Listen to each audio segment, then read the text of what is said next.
हो गए या पीपल्स पार्टी के या फौज के हो गए, चले वो तो वेल विशर है ना वैद साहब उनके, इमरान खान के।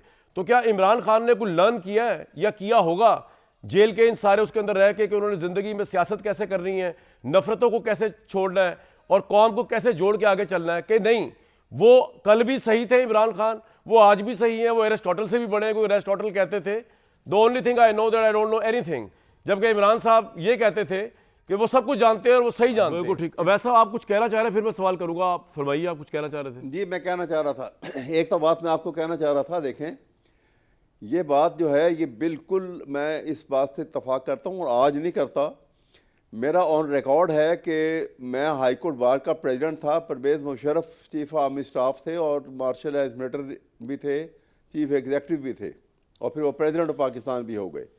सर मैंने ऑन रिकॉर्ड है कि बार के प्लेटफॉर्म से जब ये इतने पावरफुल थे कि सब लोग बाहर भाग गए हुए थे, नवाज शरीफ भी कॉम्प्रोमाइज़ करके और सब चले गए थे, मैंने खड़े होकर वहाँ पे कहा था कि हम इनका ट्रायल करेंगे, खुद लीगल फ्रेटर्निटी ऑफ पाकिस्तान। और क्रॉमवेल की सज़ा जैसे हुई थी और वहाँ पे स्टेबिलिटी आई उसके बाद यूके में, वो स्टेबिलिटी आने के लिए हमें एक दफ़ा ये जो है ये बाकायदा तौर के ऊपर on the touch stone of article 6 of the constitution ये इनका ट्रायल करना चाहिए और इनकी सज़ा तजवीज़ करनी चाहिए। ये मैंने बारहा, ये मेरा ऑन रिकॉर्ड है।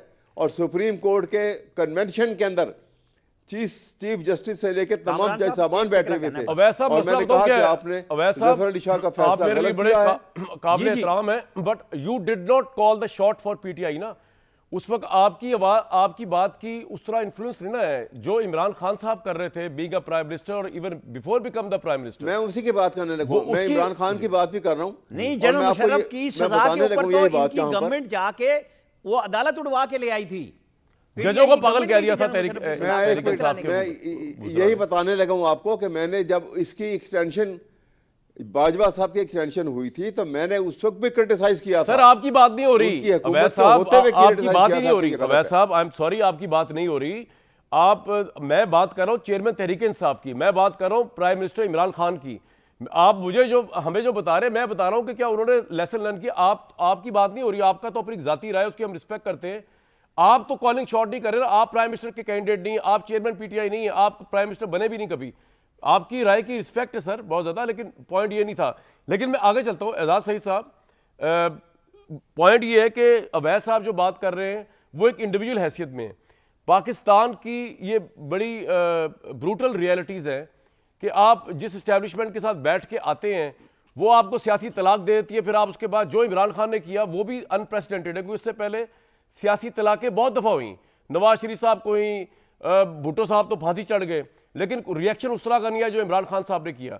आपके नज़दीक ये जो हुआ है काम जिसमें तहरीक इंसाफ के साथ जो अब हो रहा है, इमरान खान ने इतना कुछ कर दिया कि ये इलेक्शन तो उनका नहीं बनता। पाकिस्तान की ग्राउंड रियलिटीज़ देखते हुए हमें भी समझ जाना चाहिए बात, कोई छंबे की बात नहीं है ये।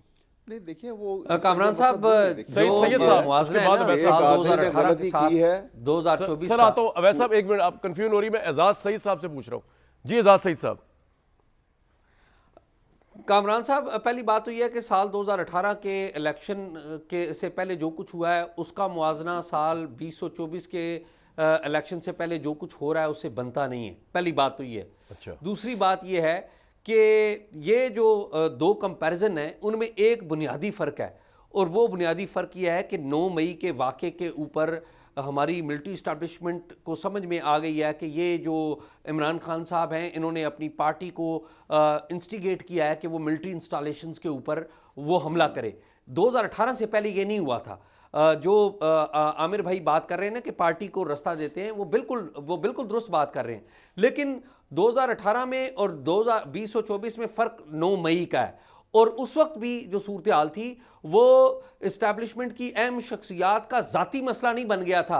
नवाज शरीफ के साथ इख्तलाफात थे, साजिशें थीं, सब कुछ था, लेकिन ज़ाती मसला नहीं बन गया था। यहाँ पर पीटीआई का मसला क्या है, और पीटीआई का मसला जो है ना अभी इस प्रोग्राम के शुरू में भी रिफ्लेक्ट हुआ है। मैं बड़े अदब से, मुझे अच्छा नहीं लगता कि कोई जमात जिसके बुरे हालात हों उसके ऊपर आप तनकीद करें, ये अखलाकी तौर पे भी मुझे अच्छा नहीं लगता कि एक जमात उसका लीडर गिर चुका है और मैं उसके ऊपर तनकीद कर रहा हूँ। लेकिन रियलिटी में आपको बताने लगा हूँ, रियलिटी पता है क्या है कामरान साहब? सर, पीटीआई का मसला सियासी बाद में, अखलाकी पहले है। इखलाकी पहले इसलिए है कि ये किसी का एहतराम नहीं करते। जो बंदा इनके ऊपर कोई तनकीद कर दे, उसकी ज़ात के ऊपर ये उसके नाम बिगाड़ते हैं, उसको मुख्तलिफ नामों से पुकारते हैं, उसके खिलाफ गालम गलोच का एक ट्रेंड चलाते हैं, फिर उसको जोड़ देंगे या नून लीग से जोड़ देंगे या फौज से जोड़ देंगे या पीपल्स पार्टी से जोड़ देंगे। आप उसकी बात को, जो तनकीद आपके ऊपर पीटीआई वालों के ऊपर कर रहा होता है, उसको ये जज नहीं करते ये कि क्या जो तनकीद ये कर रहा है उसकी बुनियाद कोई दुरुस्त है या नहीं है, और उसे अकली और दलील की बुनियाद के ऊपर उसको ये शिकस्त दें। वो काम नहीं करेंगे, ये फौरी तौर पे कह देंगे आप या तो पीपल्स पार्टी के हैं, जाले हैं, या आप नून लीग के हैं, पटवारी हैं, या फिर आप फौज के एस्टैब्लिशमेंट के टाउट हैं। ये तीन बातें हैं इनकी। और जब ये खुद पावर में थे, अनफॉर्चुनेटली जब ये पावर में थे, तो एस्टैब्लिशमेंट के साथ कौन कहता था कि मैंने जिंदगी में जो सबसे बेहतर काम किया है वो जनरल बाजवा को एक्सटेंशन देके किया है। जनरल बाजवा की तारीफें किया करते थे, उनकी इतनी चापलूसी किया करते थे, और फिर बाद में झगड़ा हो गया तो मीर जाफर मीर सादक उनको कहने लग पड़े। और फिर एक तरफ मीर जाफर मीर सादक आप कह रहे थे, दूसरी तरफ आप ईवान सदर में जाके आरफ अलवी साहब के जरिए उसी आर्मी चीफ से मिल रहे थे और उनको दावतें दे रहे थे और उनको पेशकश कर रहे थे कि देखिए जी आपको तो ताहियात हम आर्मी चीफ बना देंगे। तो बुनियादी तौर पे ये मसला पीटीआई का इखलाकी पहले है और सियासी बाद में है। अगर इनकी इखलाकियात दुरुस्त हो जाए, तो मैं अब आपको बता दूं कि इनकी इखलाकियात अगर दुरुस्त हो जाए तो पाकिस्तान के अंदर जमहूरी सिस्टम भी बेहतर होने लग पड़े। उसकी वजह यह है कि ये इखलाकी तौर पर बाकी सियासी जमातों के साथ दुरुस्त होंगे तो तभी एक टेबल के ऊपर आके बैठ सकेंगे। अनफॉर्चुनेटली अभी तक ये इखलाकी तौर पर, मैं पर्टिकुलरली इनके लीडर के बारे में बात करूंगा, बाकी जो लीडर्स हैं ना इनके नीचे जो जूनियर्स हैं, ये बाकी इनके जो ओहदेदार हैं, वो लीडर की तरफ देखते हैं। जो लीडर जुबान इस्तेमाल करता है वही इस्तेमाल वो नीचे करते हैं। तो बाकी जो फॉलोअर्स हैं, ये ओहदेदार हैं, उनका इतना कसूर नहीं होता। कसूर होता है लीडरशिप का कि वो अपने फॉलोअर्स की, अपने सियासी कारकुनों की तरबियत क्या करता है। और अनफॉर्चुनेटली इखलाक के हवाले से इनकी तरबियत बहुत बुरी है। बड़ा जी वैलिड पॉइंट आपने, यकीन करें जो मैं जिस तरह नहीं बयान कर सका वो आपने बयान कर दिया। इस पर जरूर रिस्पॉन्ड करेंगे अवैस अहमद साहब ब्रेक के बाद, और आमिर लियास राणा साहब भी। कुछ सवाल फिर अहम ये है कि मैं टोटली एग्री करते हुए एजाज सईद साहब के साथ सवाल ये पुट छोड़े जा रहा हूँ अवैस अहमद साहब के लिए कि क्या अभी भी इमरान खान साहब को जितना उन्होंने समझा, क्योंकि उनके लीडर, अभी हम तो उन पर बात करें तो हम या नून लीग के हो गए या पीपल्स पार्टी के या फौज के हो गए, चले वो तो वेल विशर है ना अवैस साहब उनके, इमरान खान के।